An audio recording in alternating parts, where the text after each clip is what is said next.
दोस्तों, आप में से काफ़ी सारे लोग अपनी इनकम टैक्स रिटर्न्स फाइल करते होंगे और जो लोग अपनी इनकम टैक्स रिटर्न फाइल करते हैं उसमें से काफ़ी सारे लोग इनकम टैक्स पे करते होंगे।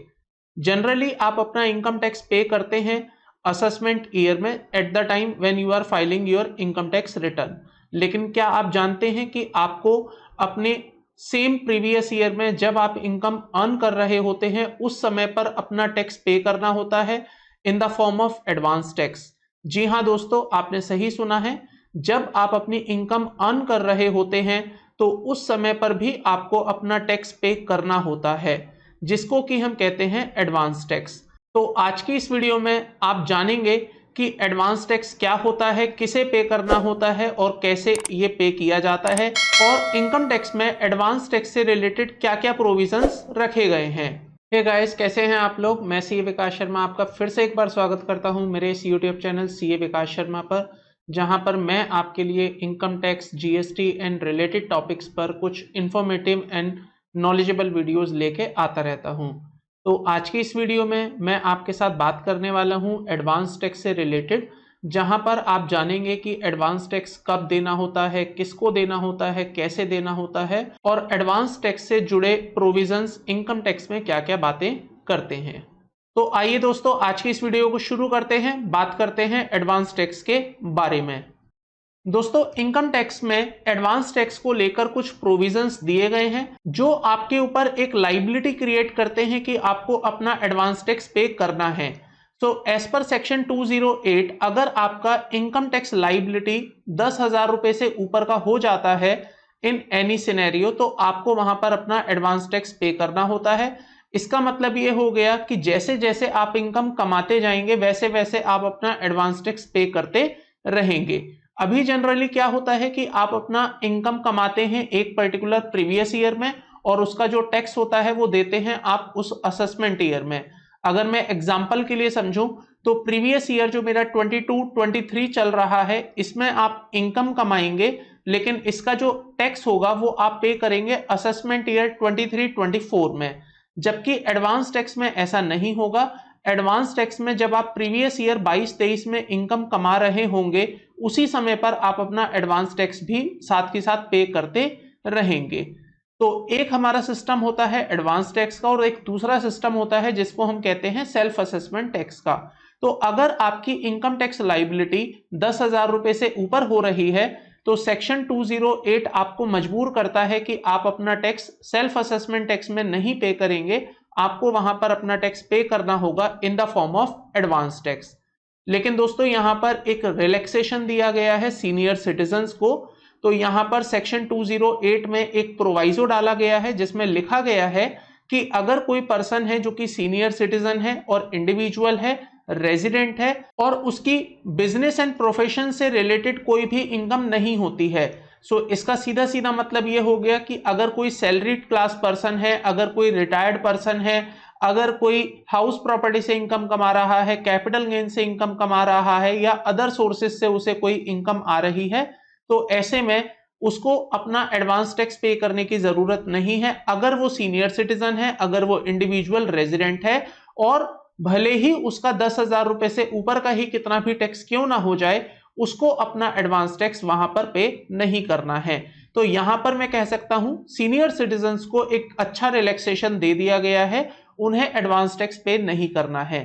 लेकिन दोस्तों, यहां पर एक चीज आप समझ के चलिएगा कि अगर कोई पर्सन जो कि सीनियर सिटीजन है, भले ही वो इंडिया का रेजिडेंट है, इंडिविजुअल है और सीनियर सिटीजन भी है, लेकिन अगर उसकी बिजनेस एंड प्रोफेशन से कोई इनकम हो रही है तो वहां पर उसको अपना एडवांस टैक्स पे करना होगा अगर उसकी एस्टिमेटेड टैक्स लाइबिलिटी 10,000 रुपए से ज्यादा हो जाती है। दोस्तों, यहां पर अक्सर मेरे पास एक सवाल और आता है कि ये जो 10,000 रुपए की लाइबिलिटी है, ये कौन सी वाली लाइबिलिटी की बात हो रही है। तो यहां पर मैं पहले ही आपको क्लैरिफाई कर दूं, 10,000 रुपए की लाइबिलिटी का मतलब है जो भी आपका एस्टिमेटेड इनकम के ऊपर एस्टिमेटेड टैक्स बनेगा और उसमें से माइनस कर दिया जाएगा जो टैक्स आपने ऑलरेडी पे कर दिया है, माइनस कर दिया जाएगा अगर आपका कोई टीडीएस कटा हुआ है।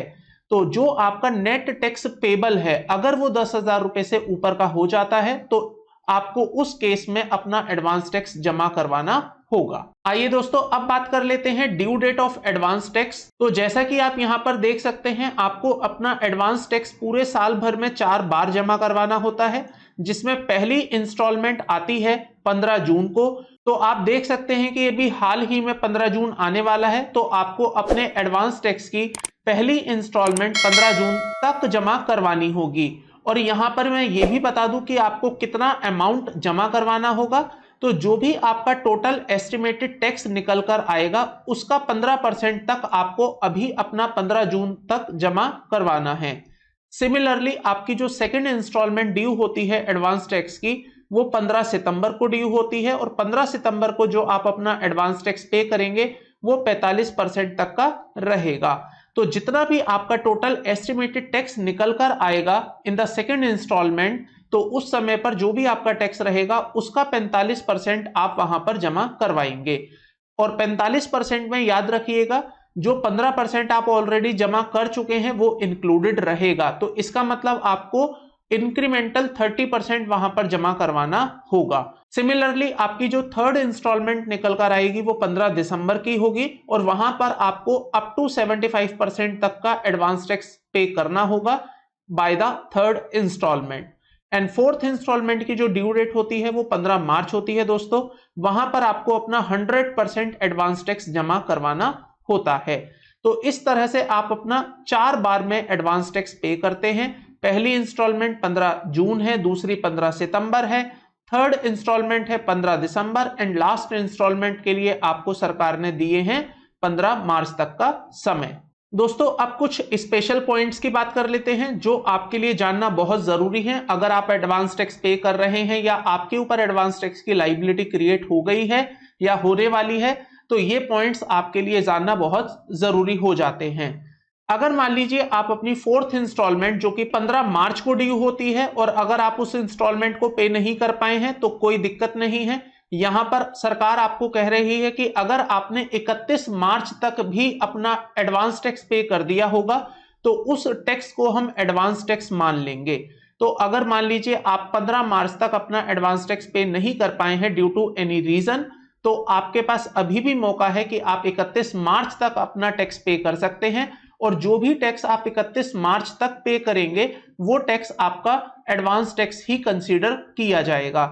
लेकिन याद रखिएगा 31 मार्च के बाद पे किया गया जितना भी टैक्स होगा उसे एडवांस टैक्स नहीं माना जाएगा, उस टैक्स को सेल्फ असेसमेंट टैक्स की कैटेगरी में कंसीडर किया जाएगा।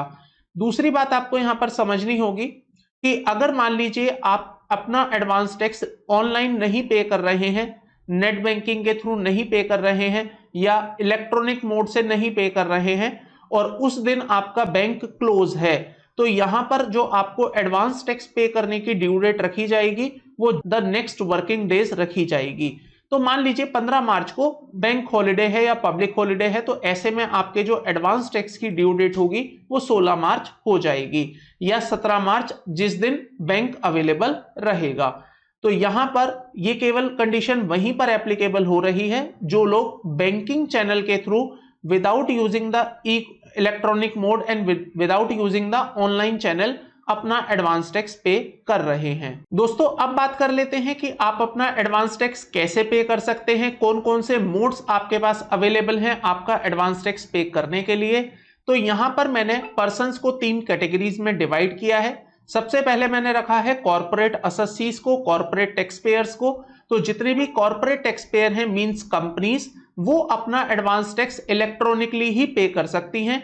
उनके पास ऐसा कोई ऑप्शन नहीं है कि वो बैंक में जाकर या ब्रांच में जाकर अपना एडवांस टैक्स पे कर पाएं।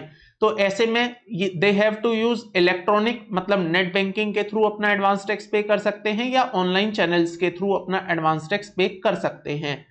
सिमिलरली सेकंड कैटेगरी में जो मैंने रखा है, वहां पर मैंने उन लोगों को रखा है जिन लोगों का टैक्स ऑडिट होता है।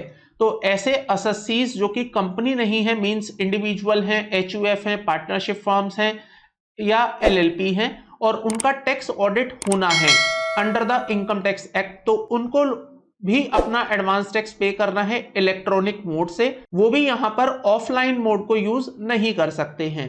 एंड थर्ड नंबर पर मैं रख रहा हूं उन टैक्स पेयर्स को जो ना तो कंपनी है और ना ही उनका टैक्स ऑडिट होना होता है। इसका मतलब ना ही वो कैटेगरी 1 के हैं, ना ही वो कैटेगरी नंबर 2 के हैं, वो कैटेगरी 1 और 2 से डिफरेंट हैं। तो ऐसे में उनके पास ऑप्शन है कि वो इलेक्ट्रॉनिकली भी अपना एडवांस टैक्स पे कर सकते हैं, और वो चाहें तो फिजिकल मोड में बैंक में जाकर चालान को सिंपली ऑफलाइन मोड से सबमिट करके अपना चालान या अपना एडवांस टैक्स पे कर सकते हैं। ये जो मैं वर्ड यूज कर रहा हूं चालान, तो जब भी आप सरकार को कोई पेमेंट देते हैं तो उस पेमेंट को देने के लिए जो हम एक फॉर्म यूज करते हैं या जो मेथड यूज करते हैं, उस मेथड को बेसिकली हम कहते हैं चालान। तो यहां पर जो चालान आप यूज करेंगे जब भी आपको एडवांस टैक्स पे करना होगा, तो चालान यूज किया जाएगा 280, that is the challan number 280। तो एडवांस टैक्स या सेल्फ असेसमेंट टैक्स जब भी आप सरकार को पे करेंगे तो आपको चालान यूज करना है 280। दोस्तों यहां पर एक चीज और समझ लीजिएगा, अगर आप in the same previous year जो कि हमारा चल रहा है फाइनेंशियल ईयर 2022-23 या प्रीवियस ईयर 22-23 जिसको मैं कह सकता हूं, अगर आप इस मूवमेंट पर जो कि अब 15 जून को आप अपनी पहली इंस्टॉलमेंट पे करेंगे, तो वहां पर आप अपना असेसमेंट ईयर जो सेलेक्ट करेंगे at the time of filing the challan 280, तो वहां पर आप अपना असेसमेंट ईयर सेलेक्ट करेंगे 2023-24। तो वहां पर असेसमेंट ईयर आपको जो सेलेक्ट करना है वो 23-24 सेलेक्ट करना है। ध्यान रखिएगा, अभी जो आप अपना एडवांस टैक्स पे कर रहे हैं वो आप प्रीवियस ईयर 22-23 के लिए पे कर रहे हैं, जिसका असेसमेंट ईयर होने वाला है 23-24। तो जब भी आप चालान फाइल करें या चालान सबमिट करें तो इस बात का खास ध्यान रखिएगा, क्योंकि अक्सर लोग यहां पर गलतियां कर देते हैं जिसकी वजह से बाद में उन्हें प्रॉब्लम हो जाती है और अल्टीमेटली वो चालान मिसमैच वाली सिचुएशन में चला जाता है। तो इस बात का आप खास ध्यान यहां पर रखिएगा। दोस्तों एडवांस टैक्स से रिलेटेड एक बात और यहां पर आप समझिएगा, ये जो एडवांस टैक्स होता है ये दो तरह से लेवी किया जाता है। इट मींस एक मेथड जहां पर असेसी खुद कैलकुलेशंस करेगा, ऑनेस्टली अपनी इनकम कंप्यूट करेगा, ऑब्वियसली एस्टिमेटेड इनकम कंप्यूट करेगा, और एस्टिमेटेड इनकम के बेसिस पर वो खुद से अपना एडवांस टैक्स पे करेगा।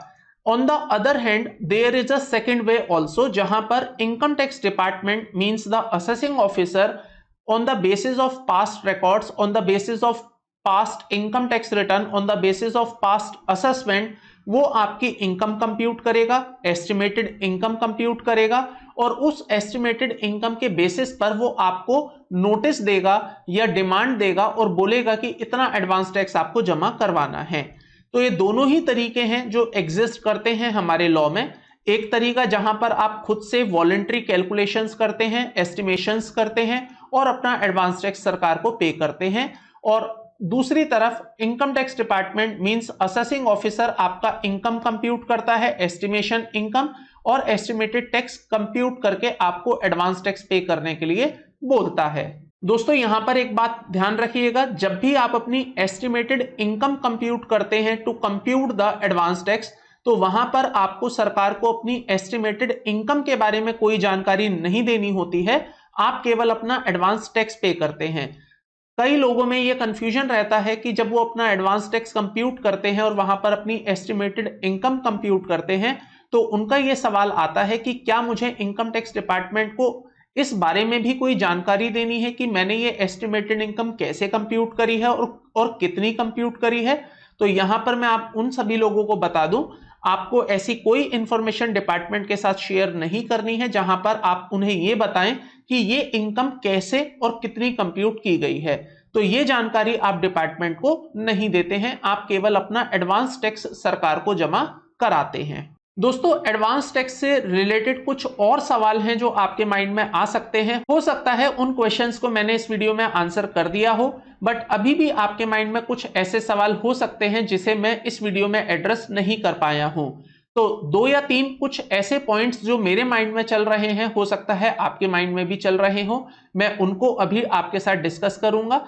अगर फिर भी आपके कोई क्वेश्चंस या कोई कंफ्यूजन रह जाती है जिस पर आपको क्लैरिफिकेशंस की रिक्वायरमेंट हो, तो आप डायरेक्टली मुझे कांटेक्ट कर सकते हैं। मेरा email ID and phone number video में ऑलरेडी डिस्प्लेड है, आप वहां पर डायरेक्टली मुझसे कनेक्ट हो सकते हैं। तो आइए एडवांस टैक्स से रिलेटेड कुछ और बातें जो आपके दिमाग में आ सकती हैं। सबसे पहला सवाल मेरे पास अक्सर आता है कि अगर मैंने फर्स्ट इंस्टॉलमेंट में अपना एडवांस टैक्स पे किया on the basis of estimated income और नेक्स्ट इंस्टॉलमेंट में क्या मुझे सेम अमाउंट या सेम इनकम को कंसीडर करते हुए ही अपना एडवांस टैक्स पे करना है? तो इसका आंसर बड़ा सिंपल सा है कि आपको अपना एडवांस टैक्स हमेशा हर इंस्टॉलमेंट पर फ्रेश कैलकुलेशंस के साथ पे करना है। इसका मतलब जब आप अपनी फर्स्ट इंस्टॉलमेंट पे कर रहे थे उस समय आपको एस्टिमेशंस लगाने हैं, लेकिन जब आप सेकंड इंस्टॉलमेंट की ड्यू डेट पर आएंगे तो आपको अपने एस्टिमेशंस को रिवाइज करना है on the basis of latest information. Similarly third instalment पर अगेन आप अपनी इंफॉर्मेशंस को रिवाइज करेंगे और वहां पर देखेंगे कि आपके अब एस्टिमेशंस में क्या बदलाव आ गया है। हो सकता है कि थर्ड इंस्टॉलमेंट या फोर्थ इंस्टॉलमेंट आते आते या नेक्स्ट इंस्टॉलमेंट आते आते आपकी इनकम में इंक्रीमेंट हो गया हो या आपकी इनकम में ऑल ऑफ सडन कोई डाउन आ गया हो। तो आपको क्या करना है, हर ड्यू डेट पर हर इंस्टॉलमेंट पर आपको अपनी इनकम के एस्टिमेशंस नए तरह से करने हैं और अकॉर्डिंगली आप अपना एडवांस टैक्स पे करेंगे।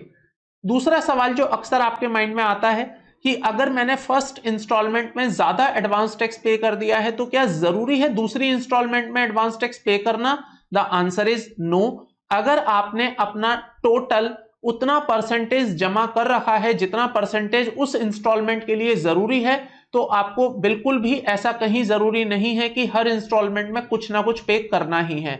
फॉर एग्जाम्पल, अगर मैंने पहली इंस्टॉलमेंट में सरकार को 15% टैक्स दे दिया है, दूसरी इंस्टॉलमेंट में मैंने सरकार को 75% टैक्स दे दिया है ड्यू टू सम रीजन, तो जरूरी है क्या थर्ड इंस्टॉलमेंट में भी कुछ पे किया जाए? The answer is no. Third instalment में आपको कुछ भी पे नहीं करना है, आप सीधा फोर्थ इंस्टॉलमेंट में 100% टैक्स पे कर सकते हैं। तीसरा सवाल जो अक्सर आपके माइंड में आता है कि क्या होगा अगर हम एडवांस टैक्स पे ना करें? तो आज की इस वीडियो में मैं उस चीज को डिस्कस नहीं करूंगा कि उसके क्या कॉन्सिक्वेंसेस रहेंगे, बट फिर भी आपको शॉर्ट में बता दूं, अगर आप अपना एडवांस टैक्स पे नहीं करते हैं या एडवांस टैक्स की इंस्टॉलमेंट को प्रॉपरली पे नहीं करते हैं, डेफर कर देते हैं, तो वहां पर आपके ऊपर इनकम टैक्स में 2 इंटरेस्ट लेवी हो जाएंगे, जिसमें सबसे पहला इंटरेस्ट आपका रहेगा 234B का इंटरेस्ट और दूसरा रहेगा 234C का इंटरेस्ट। तो याद रखिएगा दोस्तों, अगर आप एडवांस टैक्स टाइम से नहीं पे कर रहे हैं या एडवांस टैक्स की इंस्टॉलमेंट को टाइम से पे नहीं कर रहे हैं या जितना अमाउंट आपको बोला गया है उतना नहीं पे कर रहे हैं, तो 234B और 234C में आपको इंटरेस्ट पे करना पड़ेगा। जनरली ये इंटरेस्ट 1% पर मंथ के हिसाब से एप्लीकेबल हो जाते हैं। आज की इस वीडियो में तो नहीं, बट हाँ कभी किसी और वीडियो में किसी और दिन आपसे इसकी डिटेल कैलकुलेशन पर भी मैं बातें करूंगा कि ये इंटरेस्ट कैसे कैलकुलेट किए जाते हैं, कैसे कंप्यूट किए जाते हैं। तो दोस्तों आई होप मैंने आपके बहुत सारे क्वेश्चंस जो आपके माइंड में आ सकते हैं उन चीजों को हैंडल किया होगा and I hope I am able to solve your queries and concern. But still अभी मैं फिर कह रहा हूं, अगर आपके माइंड में कोई भी क्वेश्चन, कोई भी कंफ्यूजन है, कोई भी आपको क्लैरिफिकेशन चाहिए, आप नीचे डिस्प्लेड नंबर एंड ईमेल पर डायरेक्टली मुझसे कनेक्ट हो सकते हैं।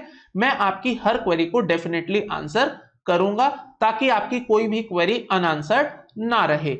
दोस्तों अगर आपको आज की वीडियो पसंद आई है तो प्लीज वीडियो को लाइक कर दीजिएगा, अगर आपको वीडियो पसंद नहीं आई है तो प्लीज इसे डिसलाइक कर दीजिएगा, बट दोनों ही कंडीशंस में चैनल को जरूर सब्सक्राइब कर लीजिएगा क्योंकि आपको मेरे इस चैनल पर नॉलेज एंड अपडेटेड वीडियोस मिलते रहते हैं। तो आज की इस वीडियो को केवल यहीं तक रखते हैं, आपके साथ मुलाकात होगी नेक्स्ट वीडियो में नेक्स्ट टॉपिक के साथ। तब तक के लिए थैंक यू, बाय बाय।